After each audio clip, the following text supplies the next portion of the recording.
Hello, and welcome to a conversation piece. A conversation piece is a series of digital conversations produced by Dance4 to explore choreographic practice in the 21st century. And as conversation piece number 2, I am delighted to welcome Pedro Mechado, who is the co-artistic director of Candoco Dance Company, and Emma Hope Newitt, who is the local hero for Candoco Dance Company. Before we get into conversation, Emma, I wonder if you could tell us briefly a little bit about what it is to be a local hero for Candoco. Yes, so the local hero scheme was set up this year in July by Candoco, and it is a way for a certain amount of people, I think there's like 4 or 5 of us around the UK, and we are one from each venue that they are touring around, and we are kind of like the voices on the ground to help promote the work and to talk about Candoco and hopefully get a better audience and amplify what kind of work Candoco Dance Company do. So, fantastic, thank you. And now, Pedro, could I bring you in to briefly give people an overview of the 2 pieces of work that you're currently touring? Yes, so hi everybody. We are now touring a program called Playing Another, and that's made of 2 pieces. The first piece in the evening, it's called Let's Talk About This, with D-I-S, and it's a piece by artist Hitain Patel. And it's a funny, witty piece, but also that addresses the identity of the company, the identity of Candoco as a contemporary dance company of disabled and non-disabled dancers, and perhaps brings up some implications of that. And I think what the piece does is to, in a very clever and funny way, just put this out there for the audience to be able to talk about it. So I think it really works in a sense to just initiate conversations. And the other piece of the program, it's called Nottingham, and it was made early in the year by choreographer Thomas Howard. It's a Swiss choreographer based in Belgium.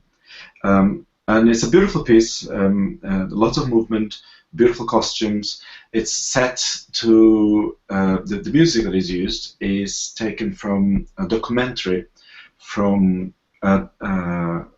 called Tosca's Kiss, which portrays the lives of some opera singers in this retirement home, this nursing home set by Verdi, and in north of Milano. And the sum of the text and the music from the documentary is used in the play. So you have all these aging singers singing and talking, and the dancers dance to Italian, Italian conversations. And it's also a piece of improvisation in the sense that the movement is improvised. So I think what it does is, it's in one way I think I see the program as being quite a democratic program. It's about the group. The 2 pieces are about the group, one of them talking about who they are, but also Nottingham is about how a group can cohabit and do something together, which I think is very, very important nowadays. I think this is one thing I really like about dance, is how it is a group effort. People come in and they need to agree on things in order to deliver something. So I think it's a great program. Fantastic, thank you very much indeed. Now I'd like to hand you over to be in conversation with Emma to explore some of the issues that she's experienced from being a local hero. Okay, thank you very much, Sarah. So Pedro, the first question for me is, how is the feeling amongst like the company now that the Playing Another tour has kind of started? So how does it feel that it's kind of now starting, you know, with the new? Well, we had the premiere at the Arts Depot that you were present, and it was great for the premiere for Hitain, sorry, because Nottingham we premiered earlier in the year. Yeah. And it was a really good vibe, and lots of people laughing a lot and talking. But of course, in the premiere in London, there are lots of friends, lots of people we knew. So the first time that we took the piece now to an audience that maybe is not full of people we know was last week to Bournemouth. And it went super well. We had a large school group come in. and they laughed a lot, they giggled, and I think it's great to be able to get this response straight away from an audience. And Nottingham also has been developing a lot. We've been reworking a lot recently because we had to replace a few dancers, and so a moment of recasting, and it's always a great opportunity for us to learn more about the piece. And so in one way, the piece is getting tighter and tighter, and to be able to do them together. We've only done it twice, and they are very different. And I think the dancers are finding their way in, not only in the pieces, but in the program. And so that's really growing. Yep. So what do you think is significant for this new piece of work by Team Patel that's probably really different to the others? So what do you think makes it stand out more than ever? Well, first there is a lot of talking. They talk a lot in a piece. We had pieces with talking before, but I think this is a piece that relies a lot on there's a lot of text, a lot of information that comes through spoken word. And in order to support this, and another element of the piece is the sign language. There's also a lot of sign language in the piece delivered by the dancers. We had used sign language before by the dancers, but this is the one that is most complex to use. There is an element of audio description, which again is something that we never engaged much before. But not only that, it talks openly about some of the issues around the nature of the company, the nature of being a repertory company of disabled and non-disabled dancers. I think the way it's done, I don't necessarily think it talks really heavily about any of this. I think it just brings lots of possible conversations up, because the dancers, each have their opportunity to introduce the company, and it's really funny when you introduce yourself. You do it in different ways. I think even everybody, when you introduce yourself, depending on what the context is, you do it differently. So I think it also makes us think a little bit about this idea of identity, how identity is not something that is totally fixed. And so I think what is different is this, that maybe it's the first time we go on stage and say, we are a company such as this. Yeah. Quite interesting. How was your relationship with the choreographer first form, and what drew you to wanting him to work with Candoco? Because obviously he is really different to what you worked with before. So what was it about Team Patel that made you go, right, I really want him to work with Candoco? There's something quite exciting about us working with people who haven't trained as dancers. Before we worked with Théâtre de Complicité many years ago. Then we worked with Claire Cunningham from Scotland recently, who's a great artist but hasn't really trained, through the dancing establishment. And what is great is because some of our dancers haven't had opportunity to train. And so by working with an artist who maybe shares that experience or shares that lack of experience, in a way everybody's leveled. There are no expectations. A choreographer can come in and say, oh, this is what we're going to do. We're going to do all the steps, and then to the left again, and then assume that there's all that lexicon available. And so the starting point is very common, which I think is really great.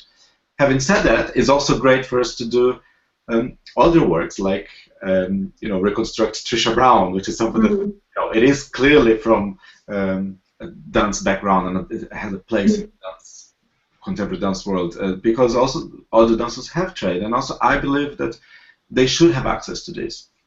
Any dancer, anyone who wants to be a dancer.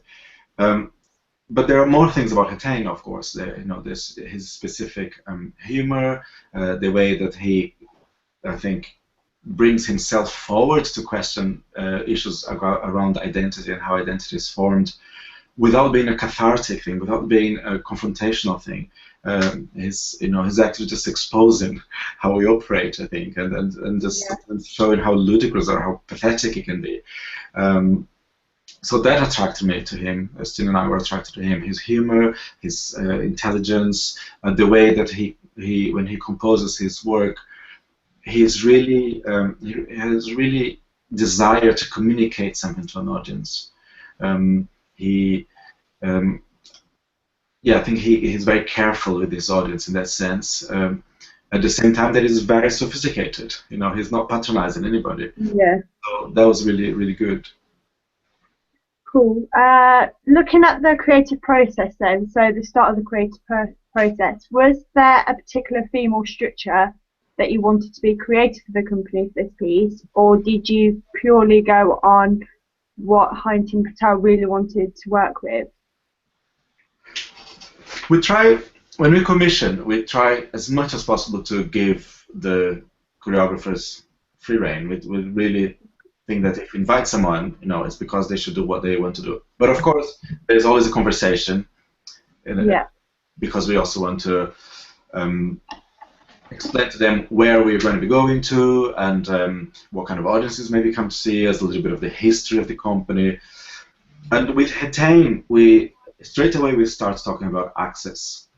It's something we tell every choreographer, you know, that if there are spoken words, spoken text, that we need to be considerate to our deaf audience members. And people, you know, we have lots of friends who are deaf and come to see our shows, and in a sense that if there is a bit of information that we think is crucial for the understanding of the piece, then we need to make that available somehow, and that's always a negotiation with the choreographers.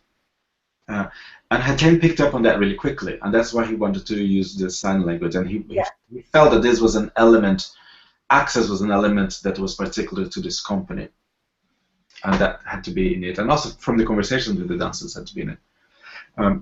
But apart from that, we don't really there's not much of a brief in that sense. He said he wanted to find out from the dancers about their identity, and not only as dancers but as a company. And I think we just kind of let it run away with it. Yeah, I think it's the best way though sometimes, isn't it? Because then it allows that kind of opportunity for the dancers as well to become involved in the creative process. Was there, the period itself was very intense, wasn't it, for creating the piece? Is that something which is worked with often with Candoco? Is it always an intense kind of period that you work with to create a piece, or do you kind of spread it out? No, we try to spread out a little bit. Again, it will depend on the choreographer's availability, their process. Some choreographers like to split, some others don't.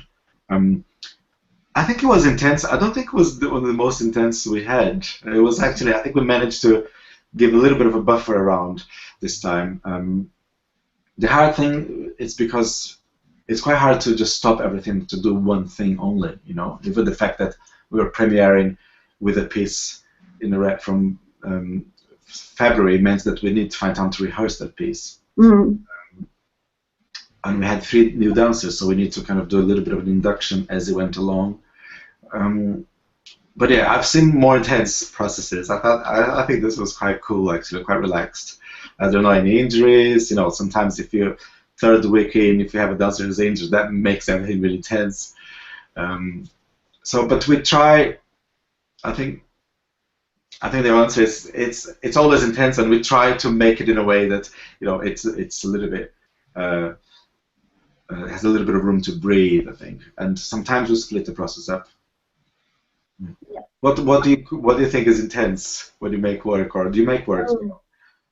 No, I mean I'm a dance artist, but for me, because from like talking to the dancers and stuff on Candoco, they said that because it was like a 4-6 week period, wasn't it, when they were like working in the studio and stuff. That's quite intense, like to be that like in that kind of work, and obviously because the piece that he created was there was a lot of structure in there, and there was a lot of bits in there that kind of made it, so you had like the sign language and stuff, so that's really intense to learn all of that kind of repertoire for a piece that's probably like 30 minutes. Yeah. Actually, we spent about 6-7 weeks for a 30-minute piece. He had 2 what we call research moments. One, I think it was April this year, and maybe had 2 days last year or something like that. You know, that's something that's very useful for us. I think that for the choreographers to meet the dancers early on, and in one way, you know, let it trigger something in their heads, but also for the dancers to start to understand what is they're going to be asking, what is their concern, and what is their imaginary world in one way. So that's very useful. I think the sign language it was something that it was intense. We realized that it's so complex. It just takes time to, if you don't know sign, which was the case. But at the same time, he did bring the structure really quickly, so that allowed the dancers to not have to worry so much. I think the structure was in place quite early on. Cool. Did the professional dancers play a key role in the creative process of the work? And is this clear to see as, like, do you reckon this is clear to see as you witness the work? Like, is it obvious that there's kind of that contribution by the dancers as well as the choreographer? If that makes sense. Yeah, when you mention professional dancers, you mean all the dancers? Yeah. Yeah. But usually with Candoco, that's very much the case. Most of the time, it's very rare that we get a choreographer that will come in and set everything. And even then, I think the dancers have a lot to say. With Hetain particularly, there was a lot they had an input on. He started by just talking to them. I think he had conversations, and some of them I wasn't even present. They're so personal that I thought it was better, that they just had the time for them, which was great, considering we had 3 new dancers joining the company. So it was a great way. It was a great process to start, I think. And then he did also interviews with them. They spent 2 days when he was interviewing them, one-to-one, videoing them, and some of those interviews appear in the piece. They are not the interviews themselves, but the text that it was made on that. Yeah.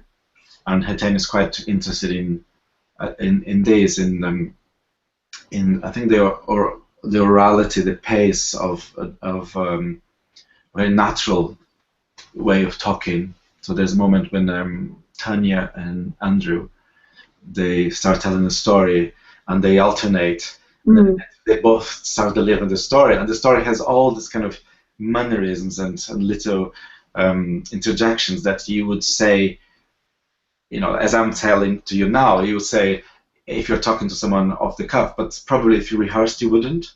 Yeah. If you wrote the text, you wouldn't, and that's really interesting, I think. So the dancers, and throughout the piece, he talked a lot to the dancers, I think. But of course, the structure at the end and the whole vision is his.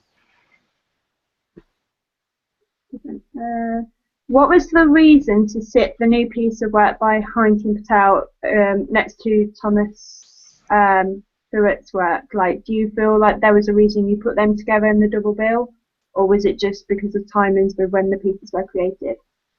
Both. There's a timing thing. There's the whole the cycle of the rep. But of course, in one way, when we commission a work, a choreographer, we are thinking more or less what is that we have, and then what is that we will have. In the future. So we're always trying to create a program in a sense. I think, it's with Hetain, it's clearly a piece that I think is very accessible, even though it plays with access and it plays with lack of access, misunderstandings and all this. It's a piece that is, I think people can see it and understand. So we thought that it's a good piece to have in a rep.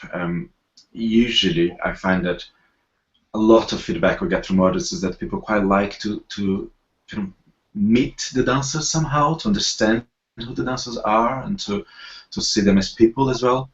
We had a piece in the rep a few years ago by Wendy Houston called Perfect Storm, which has a similar approach, I think, and it was very successful. I think people really liked to see the dancers as people.